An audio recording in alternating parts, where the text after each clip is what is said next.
December മാസത്തെ കഥയാണ് കേട്ടോ. ഇന്ന് നാടും നഗരമൊക്കെ ക്രിസ്മസ് ആഘോഷിക്കാൻ ഒരുങ്ങിക്കൊണ്ടിരിക്കുന്നു. വിശ്വാസികളൊക്കെ വ്രതം നോറ്റുകൊണ്ടിരിക്കുന്നു.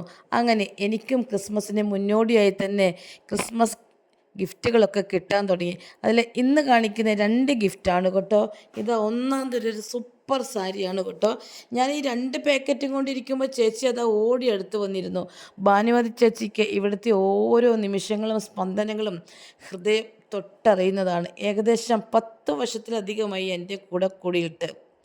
ഞാനിനി എന്തൊക്കെ പറഞ്ഞാലും എൻ്റെ വിഷമത്തിലും ടെൻഷത്തിലും 100,000 പ്രശ്നങ്ങളിലൂടെ പോകുന്നതിൻ്റെയും ടെൻഷനാണെന്ന് വിചാരിച്ച് എന്നോടൊരു മറുപടിയും ചേച്ചി പറയില്ല. സൗകര്യപൂർവ്വം ചിരിയിലൊതുക്കി ചേച്ചിയുടെ ജോലി ചെയ്ത് ചേച്ചി വേഗമെടുത്ത് ചേച്ചി ഏതായാലും പോകും. അങ്ങനെ എല്ലാ കുട്ടികളെയും, കോളേജിൽ വന്ന് പഠിക്കുന്ന എല്ലാ കുട്ടികളെയും മൗനമായി തന്നെ ചേച്ചിക്കെല്ലാം ഇതെയും മനസ്സിലാക്കും.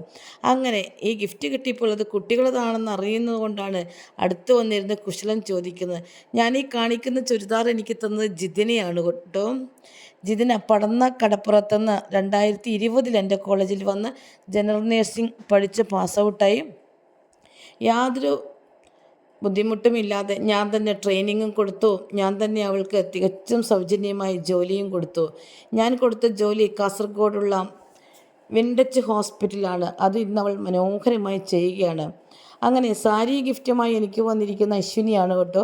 അശ്വിനിയും 2020 ബാച്ചിൽ ജനറൽ നേഴ്സിംഗ് പഠിച്ച് പാസ് ഔട്ടായ കുട്ടിയാണ്. അങ്ങനെ അശ്വിനി കൊളവയിൽ നിന്നാണ് കേട്ടോ വന്ന് പഠിച്ചത്.